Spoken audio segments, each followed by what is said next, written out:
Students welcome to Vision WBCS. Vision WBCS এ তোমাদের সকলকে স্বাগত এবং প্রত্যেককে গুড মর্নিং। তো আমরা টার্গেট ডাব্লিউবিসিএস 2024 পরীক্ষাকে লক্ষ্য করে 100 ডেজ 100 টপিকস এর সিরিজ শুরু করেছি। তো আজকে আমরা 10 নম্বর ডে এবং 10 নম্বর টপিক করব, যেখানে ফিজিক্সের উপর থেকে একটি গুরুত্বপূর্ণ টপিক, সেটা হলো নিউটনস ল অফ মোশন। খুবই গুরুত্বপূর্ণ একটি টপিক। তো এই টপিকের উপর থেকে কিছু গুরুত্বপূর্ণ প্রশ্ন উত্তর আজকে ক্লাসে রয়েছে, তো সেগুলো এক এক করে দেখব। তো ভিসান ডাব্লিউবিসিএস এ যদি নতুন হয়ে থাকো অবশ্যই চ্যানেলটিকে সাবস্ক্রাইব করো, পাশের বেল আইকনটা প্রেস করে রাখো গুরুত্বপূর্ণ ক্লাসের নোটিফিকেশন গুলো পাওয়ার জন্য। এবং এই সমস্ত ক্লাসের যে পিডিএফ গুলো তোমরা পেয়ে যাবে ভিসান ডাব্লিউবিসিএস যে official app, Vision competitive exam app, সেখান থেকে ডাব্লিউবিপিএসসি যে সেকশন রয়েছে সেখান থেকে তোমরা এই পিডিএফ গুলো ডাউনলোড করতে পারবে। তো অ্যাপটা ডাউনলোড করে নাও। তো আজকের ক্লাসের যে গুরুত্বপূর্ণ প্রশ্ন উত্তরগুলো রয়েছে সেগুলো এবারে এক এক করে দেখে নেব। দেখো, প্রথম প্রশ্ন কি বলছে, Newton's third law of motion applies to which of the following situation. নিউটনের যে তৃতীয় সূত্র রয়েছে, গতিসূত্র রয়েছে, সেই তৃতীয় গতিসূত্র নিচের কোন সিচুয়েশনে অ্যাপ্লাই হয়ে থাকে। দেখো চারটি option. When a person jumps from the boat to river, the boat goes backward, অর্থাৎ যখন একজন ব্যক্তি বোট থেকে নদীতে ঝাঁপ দেয় তখন বোট পিছন দিকে চলে যায়। অপশন বি তে রয়েছে passenger standing in a bus fall in the back direction when the stationary bus suddenly moves, অর্থাৎ একজন ব্যক্তি বাসে দাঁড়িয়ে রয়েছে এবং যখনই হঠাৎ করে বাস শুরু হয় তখন লোকটা পিছন দিকে চলে যায়। Option C, when a person falls on a cement floor he gets hurt, যখন একজন ব্যক্তি সিমেন্ট ফ্লোরে পড়ে তখন সে আঘাতপ্রাপ্ত হয়। আর অপশন ডি রয়েছে while catching a fast moving cricket ball a fielder puts his hand backward, যখন একটা খুব দ্রুতগামী বলকে কোনো একজন ফিল্ডার ক্যাচ করে, ক্রিকেট বলকে ক্যাচ করে, তখন তার হাতটা পিছন দিকে নিয়ে যায়। তো কোন ক্ষেত্রে নিউটনের থার্ড ল অ্যাপ্লাই হয়ে থাকে?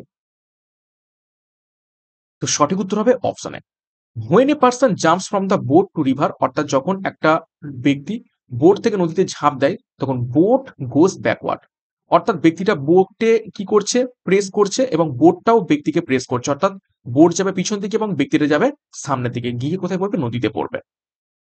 প্রত্যেকটা ক্রিয়ার সমান এবং বিপরীত প্রতিক্রিয়া রয়েছে, এটাই হচ্ছে নিউটনের তৃতীয় গতিসূত্র। নেক্সট 2 নম্বর প্রশ্ন দেখো, Newton's second law of motion, নিউটনের দ্বিতীয় গতিসূত্র কি বলে? চারটি অপশন দেখো। অপশন এ তো রয়েছে explains the relationship between force and two mutually effective objects, অর্থাৎ কি বলছে, দুটো অবজেক্ট এবং তাদের মধ্যে প্রযুক্ত যে বল সেইটার সম্পর্ক বলে। অপশন বি রয়েছে দেখো, also known by the law of inertia, দ্বিতীয় গতিসূত্র হচ্ছে কি জার্ডের নিয়ম হিসেবে পরিচিত। Option C, it is helpful to understand the effect of force, অর্থাৎ বলের যে এফেক্ট বা প্রতিক্রিয়া সেটা বুঝতে সাহায্য করে। নাকি option D, also known by the law of conservation of energy, শক্তি সংরক্ষণ নিয়ম হিসেবেও পরিচিত রয়েছে। তো সেকেন্ড ল অফ মোশন সম্পর্কে নিচের কোন তথ্যটা সঠিক? তো 2 নম্বর প্রশ্নের সঠিক উত্তর হবে option C, it help it helpful to understand the effects of force, অর্থাৎ বলের যে প্রতিক্রিয়া সেটা বুঝতে আমাদের সাহায্য করে থাকে নিউটনের দ্বিতীয় গতিসূত্র। নেক্সট দেখো 3 নম্বর প্রশ্ন, when the car turns on a curved road, যখন একটা গাড়ি একটা বাঁকা রাস্তায় কি করে, বাঁক নেয় বা টার্ন করে, the passenger sitting in it feel a force on themselves in the opposite direction from the centre, এবং এই গাড়ির মধ্যে যে সমস্ত ব্যক্তিরা বা যাত্রীরা থাকে তারা একটা বিপরীত দিক থেকে বল নিজেদের উপর ফিল করে থাকে। This force is due to, অর্থাৎ এই ফোর্সটা কিসের জন্য তারা অনুভব করে থাকে? চারটি অপশন রয়েছে দেখো, centrifugal force, option B inertia, option C centripetal force, নাকি অপশন ডি গ্র্যাভিটেশনাল ফোর্স। তো সঠিক উত্তর হবে অপশন বি ইনার্সিয়া। এই যে ফোর্সটা তারা অনুভব করে থাকে এটা হচ্ছে ইনার্সিয়ার জন্য, অর্থাৎ জার্ডের জন্য, অর্থাৎ যখনই বাঁক নেয় তারা একটা নিজেদের উপর বল ফিল করে এবং তারাও সেই বাঁকের সাথে সাথেই ঘুরে যাওয়ার চেষ্টা করে, এটা হচ্ছে ইনার্সিয়ার জন্য বা জার্ডের জন্য ঘটে থাকে। নেক্সট একটি গুরুত্বপূর্ণ ঘোষণা, ভিসান ডাব্লিউবিসিএস এর পক্ষ থেকে 40,000 প্রশ্ন উত্তর আপকামিং WBCS 2024 পরীক্ষাকে লক্ষ্য করে একটি ইন্টিগ্রেটেড মক টেস্ট সিরিজের মাধ্যমে লঞ্চ করা হয়েছে, যেখানে প্রিলিমস এবং মেন্সের বোথ প্রস্তুতি তোমরা পেয়ে যাবে। এখানে তোমরা 30টা মেন্সের ফুল মক টেস্ট পাবে, 40টা প্রিলিমসের ফুল মক টেস্ট পাবে এবং 100টা জিএস চ্যাপ্টার ওয়াইজ টেস্ট পাবে। সাথে বিগত বছর এবং কারেন্ট অ্যাফেয়ার্স তোমরা পেয়ে যাবে। তো যোগাযোগ করো 9333118115 এবং এই ব্যাচ কোর্সে যুক্ত হও পরীক্ষার সেরা প্রস্তুতি নেওয়ার জন্য। অলরেডি বহু সংখ্যক স্টুডেন্ট যুক্ত হয়ে গিয়েছে, বিস্তারিত ডিসক্রিপশন বক্সে পেয়ে যাবে। নেক্সট দেখো 4 নম্বর প্রশ্ন। The motion of body around A circular path is an example of, অর্থাৎ একটা বৃত্তাকার পথে কোনো একটা বস্তুর কি বলছে মোশন অফ বডি, অর্থাৎ কোনো বৃত্তাকার পথে কোনো একটা বস্তুর যে গতি সেটা কিসের উদাহরণ? 4টি অপশন দেখো, uniform velocity and variable acceleration, option B uniform speed এবং ইউনিফর্ম ভেলোসিটি, নাকি অপশন সি ইউনিফর্ম স্পিড কিন্তু ভেরিয়েবল ভেলোসিটি, নাকি option D uniform speed variable acceleration? খুবই গুরুত্বপূর্ণ প্রশ্ন। তো সঠিক উত্তর হয়ে যাবে অপশন সি, ইউনিফর্ম স্পিড এবং ভেরিয়েবল ভেলোসিটি। এটা হয়ে যাবে সঠিক উত্তর। অর্থাৎ বৃত্তাকার পথে কোনো বস্তুর যে গতি সেটা হচ্ছে ইউনিফর্ম স্পিডে ভ্রমণ করে কিন্তু ভেরিয়েবল ভেলোসিটিতে, যার ভেলোসিটিটা প্রত্যেক মুহূর্তে চেঞ্জ হয় কিন্তু স্পিডটা এক থাকে। নেক্সট দেখো 5 নম্বর প্রশ্ন। The rate of change in momentum of A body is proportional two, অর্থাৎ কোনো একটা বস্তুর মোমেন্টামের পরিবর্তনের হার নিচের কোনটির সাথে সমানুপাতিক? দেখো, rate of change in momentum of A body is proportional two, অর্থাৎ কোনো একটা বস্তুর মোমেন্টামের পরিবর্তনের হার নিচের কোনটির সমানুপাতিক?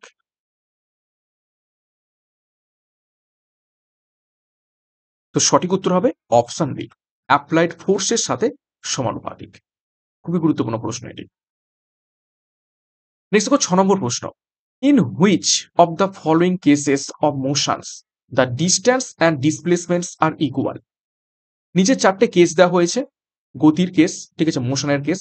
এই 4টে গতির কেসের মধ্যে কোনটার ক্ষেত্রে ডিস্টেন্স এবং ডিসপ্লেসমেন্ট আর ইকুয়াল, দূরত্ব এবং সরণ সমান হয়ে থাকে? তো দেখো, if the car is moving and straight road, অর্থাৎ যদি সোজা রাস্তার বরাবর কোনো একটা গাড়ি যায়। Option B, if the car is moving in a circular path, যদি একটা বৃত্তাকার পথে গাড়িটা ভ্রমণ করে। নাকি option C, the pendulum is moving to and fro, অর্থাৎ পেন্ডুলাম কি হচ্ছে এদিক থেকে ওদিকে যাতায়াত করছে। নাকি option D, the earth is revolving around the sun, পৃথিবী সূর্যের চারিদিকে ঘুরছে। এইটা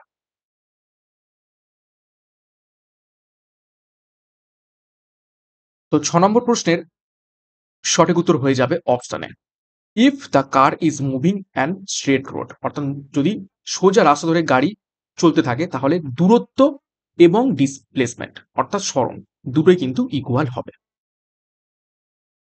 নেক্সট দেখো 7 নম্বর প্রশ্ন। The angle in which a cricket ball should be hit to travel maximum horizontal distance, অর্থাৎ কত অ্যাঙ্গেলে বলকে মারলে বলটা ম্যাক্সিমাম ডিস্টেন্স ট্রাভেল করবে? ঠিক আছে, কত অ্যাঙ্গেলে মারলে বলটা ম্যাক্সিমাম ডিস্টেন্স ট্রাভেল করবে? খুবই গুরুত্বপূর্ণ প্রশ্ন এটি।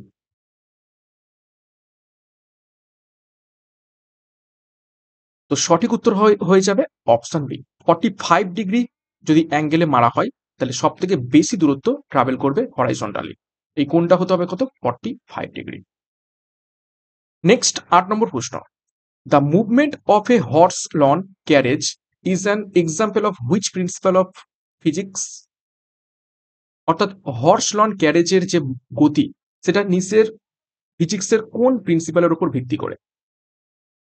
4টি option, Newton's third law, Ohm's law, Archimedes principle, নাকি অপশন ডি অ্যাভোগাড্রোস ল? তো নিউটনের ল অফ মোশন করছি, অবভিয়াসলি উত্তরটা নিউটনস থার্ড ল হবে। কিন্তু পরীক্ষার প্রশ্নে যদি এই প্রশ্ন আসে তখন তো আর বলে দেবে না যে এইখান থেকেই প্রশ্ন আসছে, তখন উত্তরটা তোমাদের নিজের করতে হবে। তো সঠিক উত্তর হয়ে যাবে এটা নিউটনের তৃতীয় সূত্রের উপর বেস করে হর্স লনের যে ক্যারেজ সেটি মুভমেন্ট করে থাকে। 9 নম্বর প্রশ্ন। If no net force acts on body, then the velocity of the body cannot change. This law is known as. অর্থাৎ যদি কোনো বস্তুর ওপর বাইরে থেকে বল প্রযুক্ত না হয়, তাহলে বস্তুটার ভেলোসিটি কোনো রকম পরিবর্তন ঘটবে না। অর্থাৎ যে ভেলোসিটিতে বস্তু চলছে সেই ভেলোসিটিতেই বস্তুটা আজীবন চলতে থাকবে, যদি না বাইরে থেকে কোনো বল প্রযুক্ত হয়। তো এই যে ল, এটা নিউটনের কোন লতে বলা রয়েছে? বাইরে থেকে প্রযুক্ত বল যদি না প্রয়োগ হয়, তাহলে কোনো গতিশীল বস্তু আজীবন সেম গতিতেই চলতে থাকবে। তো সঠিক উত্তর হয়ে যাবে অপশনে Newton's first law of motion. 10 নম্বর প্রশ্ন দেখো, the rate of change of momentum of an object is proportional to the applied unbalance force in the direction of the force. This rule is known as, কি বলছে? মোমেন্টামের পরিবর্তনের হার, ঠিক আছে, unbalanced ফোর্সের সাথে সমানুপাতিক এবং in the direction of force, এবং যে দিকে বলটা প্রযুক্ত করা হয় সেই দিকেই বস্তুটা মুভ করে। তো এই যে রুলটা, এটা নিউটনের কোন রুল?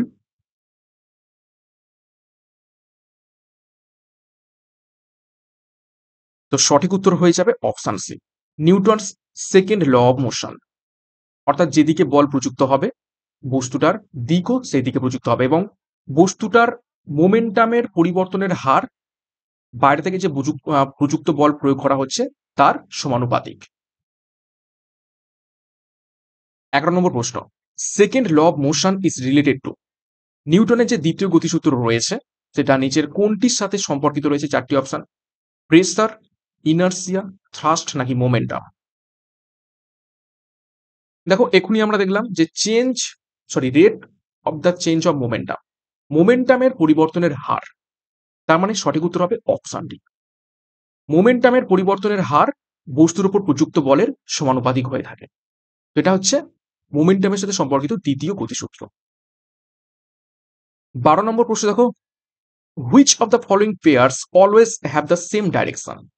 নিচের কোন দুটির রাশির হচ্ছে মাত্রা একই দিকে বা ডাইরেকশন একই দিকে, দিক একই দিকে? Which of the following pairs always have the same direction?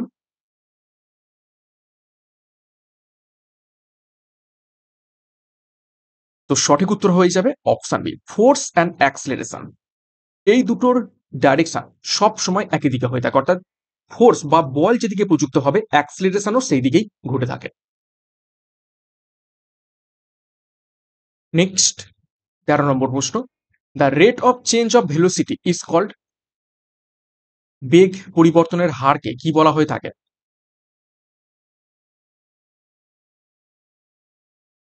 সময়ের সাথে সাথে বেগের পরিবর্তনের যে হার সেটাকে বলা হয়ে থাকে অপশন বি, অ্যাক্সিলারেশন। অর্থাৎ বাংলাকে যাকে কি বলা হয়ে থাকে? ত্বরণ বলা হয়ে থাকে।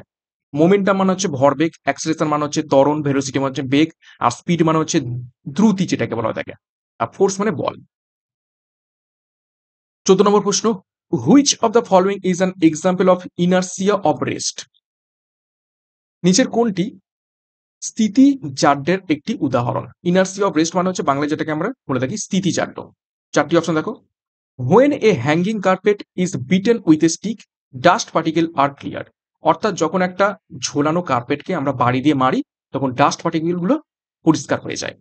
Option B, mud flying tangentially to the tyre of car. অর্থাৎ চাকা যেভাবে ঘুরে এবং চাকা থেকে যে কাদাগুলো চাকার মধ্যে আটকে থাকে সেগুলো চাকার ঘূর্ণনের যে টানজেন্ট সেই অনুযায়ী ছিটকে যায়। Option C, an athlete runs some distance before a taking a long jump. অর্থাৎ লং জাম্পের আগে অ্যাথলিট কিছুটা দূরত্ব ছুটে নেয়, নাকি option D, none of the above. তো স্থিতিচার্টের উদাহরণ নিচের কোনটি? সঠিক উত্তর হবে option A, when a hanging carpet is beaten with a stick, dust particle are clear. অর্থাৎ যখন আমরা হ্যাঙ্গিং কার্পেটকে মারি, কার্পেটের মধ্যে যে ধুলোগুলো সেগুলো স্থির অবস্থায় থাকে, এবং যখনই আমরা কার্পেটটাকে মারি তো কার্পেটটা হচ্ছে কি সরে যায়, আর ডাস্টগুলো একই জায়গায় থাকতে চায়। তো এটা হচ্ছে স্থিতিচার্যের নিয়ম বা উদাহরণ।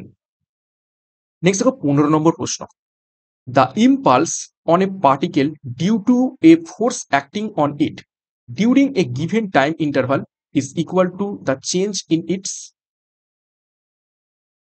অর্থাৎ কোনো একটা বস্তুর ওপর একটা প্রযুক্ত বল ক্রিয়া করছে অনেকক্ষণ ধরে, এবং তার ফলে যে ইম্পালস তৈরি হয়ে থাকে এবং সময়ের সাথে সাথে সেটা প্রযুক্ত হয়, তো সেইটা নিচের কোনটির পরিবর্তনের সাথে সমান? কোনো একটা বস্তুর উপর প্রযুক্ত বল দ্বারা যে ঘাত হয়ে থাকে এবং সময়ের সাথে সাথে তার পরিবর্তনের হারটা নিচের কোনটির পরিবর্তনের সাথে সমান হয়? সঠিক উত্তর হবে অপশন বি, মোমেন্টাম। ভরবেগের পরিবর্তনের সাথে সমান হয়। নেক্সট দেখো 16 নম্বর প্রশ্ন। Maximum value of static friction is called. Static friction বা স্থিতি ঘর্ষণের যে ম্যাক্সিমাম ভ্যালু তাকে আমরা কি বলে থাকি? নিচে তো উত্তর করেই দেওয়া রয়েছে, তো সঠিক উত্তর হবে অপশনে লিমিটিং ফ্রিকশন। ম্যাক্সিমাম যে ভ্যালু সেটাকে আমরা লিমিটিং ফ্রিকশন বলি এবং সেই লিমিটিং ফ্রিকশনটা যখনই ক্রস করে যাবে তখনই কি হবে, বস্তুটা মুভমেন্টে চলে যাবে, অর্থাৎ সে আর স্থির থাকবে না, সে হচ্ছে গতিতে চলে যাবে। নেক্সট দেখো 17 নম্বর প্রশ্ন। The rate of change of displacement with the time is called. সময়ের সাথে সাথে সরণের পরিবর্তনের হারকে আমরা কি বলে থাকি?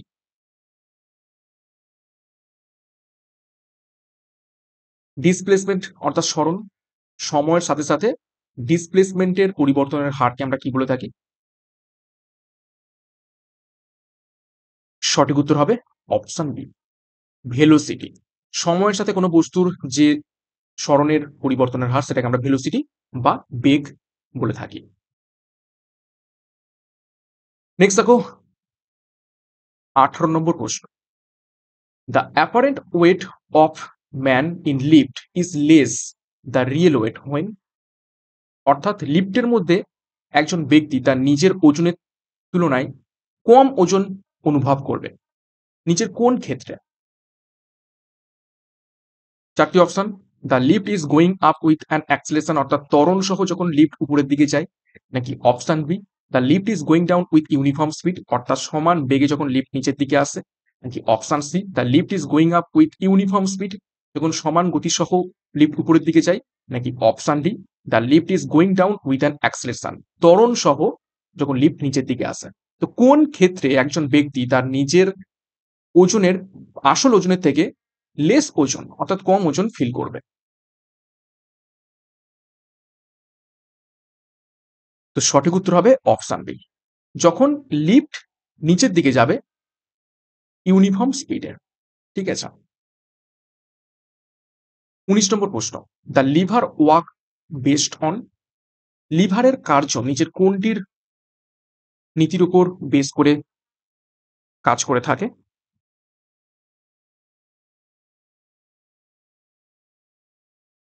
তো সঠিক উত্তর হবে অপশনে প্রিন্সিপাল অফ টর্ক। টর্কের নীতির উপর কাজ করে থাকে। 20 নম্বর প্রশ্ন। এ jet engine works on the principal of. একটা জেট ইঞ্জিন নিচের কোন নীতির উপর বেস করে কাজ করে থাকে? খুবই গুরুত্বপূর্ণ প্রশ্ন।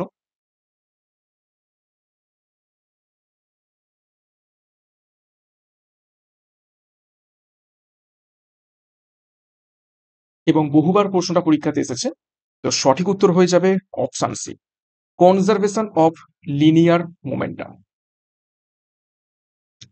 রৈখিক ভরবেগের সংরক্ষণ নীতির উপর কাজ করে থাকে একটা জেট ইঞ্জিন। নেক্সট 21 নম্বর প্রশ্ন দেখো কি বলছে। A solid disc and a solid sphere have the same mass and same radius, which one has the higher moment of inertia about its centre of mass. বলছে একটা সলিড ডিস্ক রয়েছে আর একটা solid হচ্ছে কি রয়েছে, গোলক রয়েছে, যাদের ভর একই এবং রেডিয়াসও একই। তাহলে এই দুটোর মধ্যে কোনটার মোমেন্ট অফ ইনার্সিয়া, ঠিক আছে, সব থেকে বেশি হবে তার সেন্টার অফ মাস থেকে?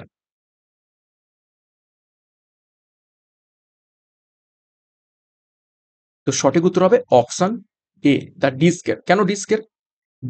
ডিস্ক তো আর গোলক নয়, গোলকের সেন্টার অফ মাস থেকে চারিদিকে কিন্তু সমানভাবে কি হবে, মোমেন্ট অফ ইনার্সিয়া ক্রিয়েট হবে। তো একে অপরের দিকে কি হবে, সবগুলো নালিফাই হয়ে যাবে। কিন্তু ডিস্ক তো আর গোলকের মতো চারিদিক থেকে নয়, ডিস্ক হচ্ছে মাত্র দুদিকে কাজ করবে। তো এই ক্ষেত্রে ডিস্কের মোমেন্ট অফ ইনার্সিয়া কিন্তু সব থেকে বেশি হবে। 22 নম্বর প্রশ্ন দেখো, a man is standing in a boat in still water. একটা স্থির জলে একটা বোটের উপর একটা ব্যক্তি বসে আছে। If he tries to walk towards the শোর, যদি ওই ব্যক্তিটা বোটের উপর থেকেই কিনারার দিকে হাঁটতে শুরু করে, দ্য বোট উইল, বোটটা কোন দিকে যাবে?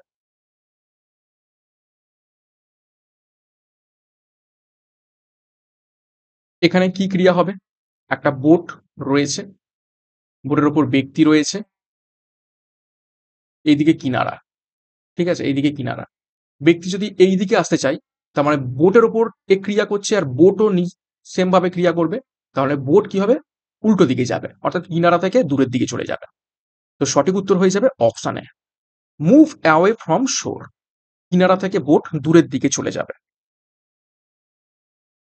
23 নম্বর প্রশ্ন, the moment of inertia of A body does not depend আপন ইটস। কোনো একটা বস্তুর যে জাড্য, মোমেন্ট অফ ইনার্সিয়া, অর্থাৎ গতিজাড্য যেটাকে বলতে পারো, সেটা নিচের কোনটির উপর ডিপেন্ড করে না?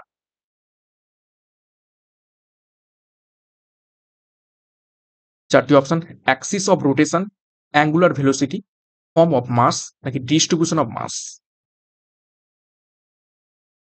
তো সঠিক উত্তর হয়ে যাবে অপশন ডি, অ্যাঙ্গুলার ভেলোসিটির উপর ডিপেন্ড করে না মোমেন্ট অফ ইনার্সিয়া। 24 নম্বর প্রশ্ন দেখো, the instantaneous velocity and average velocity are equal when the object,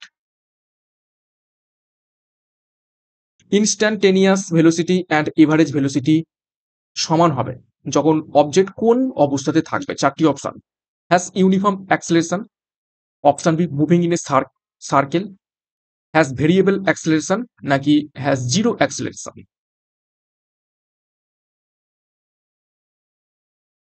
অবশ্যই সঠিক উত্তর হবে অপশন ডি, যখন জিরো অ্যাক্সেলারেশন অর্থাৎ ত্বরণ কোনো রকম থাকবেই না, ত্বরণ শূন্য, সেই ক্ষেত্রেই ইনস্ট্যান্টেনিয়াস ভেলোসিটি এবং এভারেজ ভেলোসিটি সমান হবে, এছাড়া দুটো কিন্তু কখনোই সমান হবে না।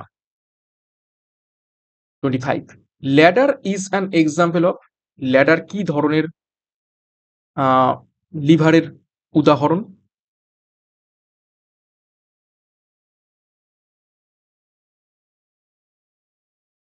সঠিক উত্তর হবে অপশন সি, ক্লাস 3 লিভার, অর্থাৎ তৃতীয় শ্রেণীর লিভারের উদাহরণ ল্যাডার। 26 দেখো, motion of sliding body of an inclined plane is example of, অর্থাৎ ধরো এরকম একটা জায়গা রয়েছে, সেখান থেকে কোনো একটা বস্তু স্লাইড করছে বা গড়িয়ে পড়ছে, তো এই রকম ক্ষেত্রে motion of a sliding body in an inclined plane কিসের উদাহরণ? কোনো একটা ইনক্লাইন্ড প্লেনের উপর থেকে যখন একটা বস্তু মুভমেন্ট করে থাকে, তো সেটাকে আমরা কি ধরনের এক্সাম্পল বলে থাকি? চারটি option, rectilinear motion, circular motion, oscillatory motion, নাকি রোটেশনাল মোশন। সঠিক উত্তর হবে অপশনে, রেক্টিলিনিয়ার মোশন আমরা বলে থাকি। এটা আমি চৌকো মানে গোল করেছি বলে এটা চৌকো হতে পারে, ঠিক আছে। 27 দেখো, the separation of cream from milk by churning is due to, কি বলছে? দুধ থেকে যে ক্রিম আমরা নিষ্কাশন করে থাকি, সেটা নিচের কোন বলের দ্বারা? বেশ কয়েকবার পরীক্ষাতে এসেছে এবং খুব গুরুত্বপূর্ণ প্রশ্ন। চারটি option, gravitational force, cohesive force, centrifugal force, নাকি নান অফ দিস। সঠিক উত্তর হবে option C, centrifugal force. 28, the mechanical gain of lever is,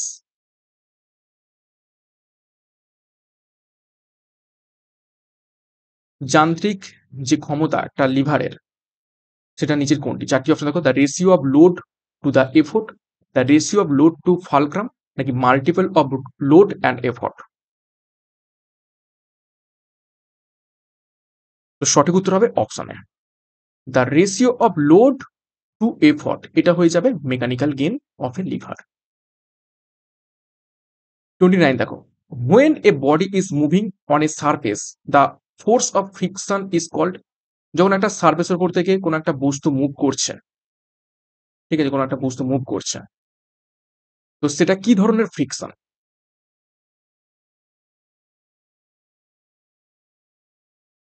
তো সঠিক উত্তর হবে অপশন বি, ডাইনামিক ফ্রিকশন। যদি গড়িয়ে গড়িয়ে যেত তাহলে কি হতো? Rolling friction. আর যেহেতু এটা একটা সারফেসের উপর থেকে কোনো একটা বস্তু চলাচল করছে, তাতে ফ্রিকশনও কাজ করছে, আবার মুভমেন্টও হচ্ছে, তো এটা হচ্ছে ডাইনামিক ফ্রিকশন। 30 নম্বর প্রশ্ন এবং আজকে ক্লাসের শেষ প্রশ্ন। দেখো, a wheelbarrow is an example of. Wheelbarrow কিসের উদাহরণ? সঠিক উত্তর করার চেষ্টা করবে।